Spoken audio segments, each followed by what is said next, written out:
Several years ago, I started realizing that I was spending more time in front of my computer than really any human being in my life, and started to think about all of the same kinds of emotional, psychological responses to this machine.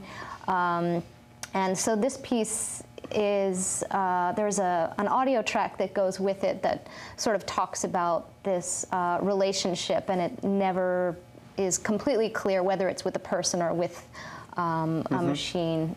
Makes a lot of connections to the body again and the interior workings of a computer or a machine. Well, let's take a look and a listen, and we may talk over this a little bit as you have the desire to.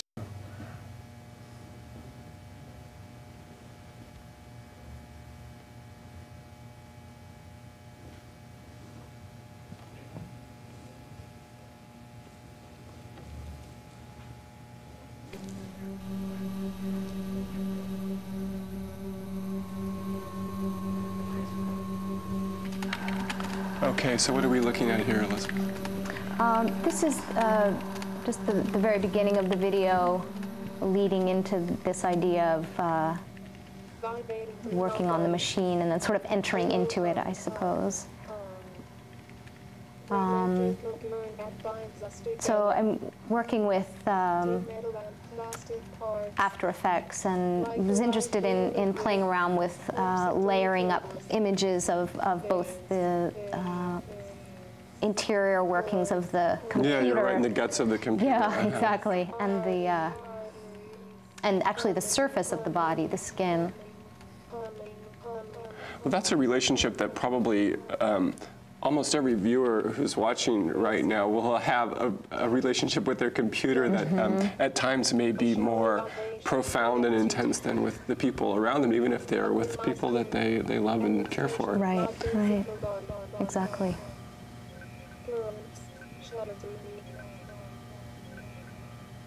Now, you and I cannot hear the audio, but what are the viewers hearing?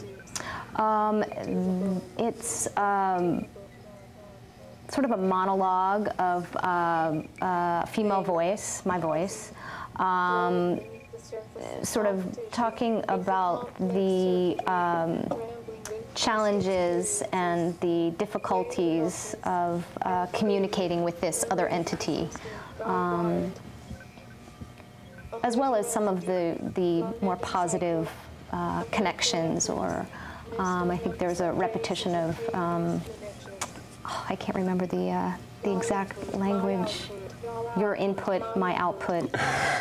So really using also a lot of the language from technology and sort of trying to make connections using that vocabulary to some sort of relationship.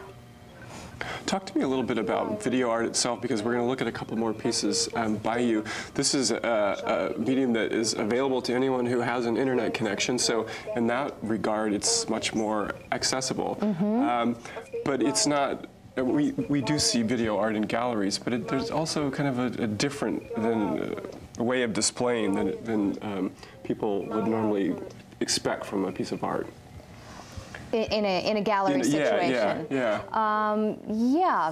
There's well, you know, and that's changing with YouTube for sure. I think people are becoming more and more comfortable looking at moving images and video. But at the same time, I think it is still somewhat problematic in galleries and museums. People, you know, our attention span is this big, and it really is, yeah. That's definitely something to consider as a video artist. Well, I guess when I'm thinking, when I go to see a video piece in an art museum, often it's in a room by itself.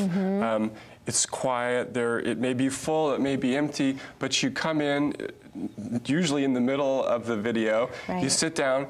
If you're intrigued by it, you may sit through until it starts up again and gets back to where you came in, but it is very much an experience of being partially there for the work of art and not seeing it in the way that you would just a painting on the wall. Right, exactly.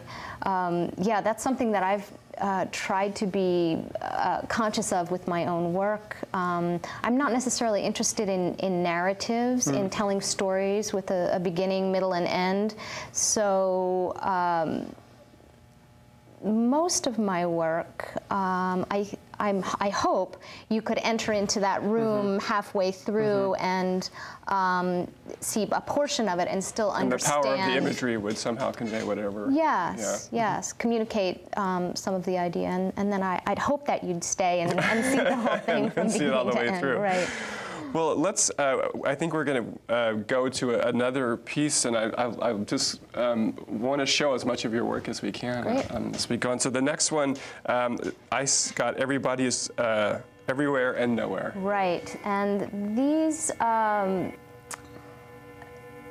videos are parts of an installation that I did at the Morris Gallery at the Pennsylvania Academy of Fine Arts Museum in Philadelphia a couple years ago.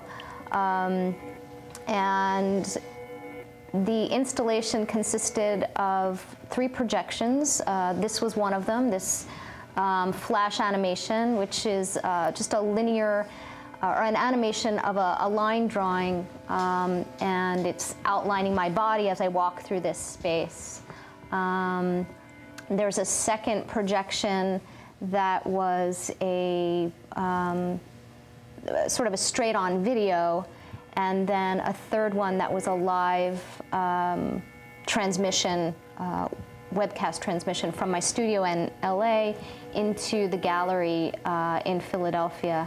And then all 3 of these projections were surrounded by mirrors. Oh, wow. So when the viewer walked into the gallery space, there it goes, all of the projections were reflected as well as the body of the viewer.